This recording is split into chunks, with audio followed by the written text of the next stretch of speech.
దేశంలో హెచ్ఎంపీవీ కేసులు విజృంభిస్తున్నాయి. భారత్లో ఒకరోజే 3 హెచ్ఎంపీవీ కేసులు నమోదయ్యాయి. బెంగళూరులో 2 చిన్నారులకు హెచ్ఎంపీవీ పాజిటివ్ అని వచ్చింది. అహ్మదాబాద్లో చిన్నారికి హెచ్ఎంపీవీ పాజిటివ్ అని తేలింది. సంక్రాంతి నుండి లాక్డౌన్ అని ప్రచారం జరుగుతోంది. కరోనా వైరస్ కంటే ప్రమాదం అంటున్నారు వైద్యులు.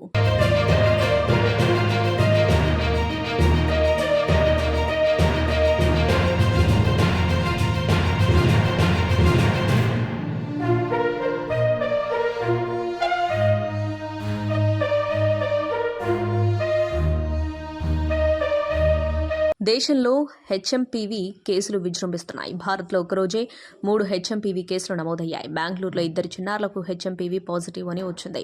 అహ్మదాబాద్లో చిన్నారికి హెచ్ఎంపీవీ పాజిటివ్ అని తేలింది. సంక్రాంతి నుండి లాక్డౌన్ అని ప్రచారం జరుగుతోంది. కరోనా వైరస్ కంటే ప్రమాదం అంటున్నారు వైద్యులు.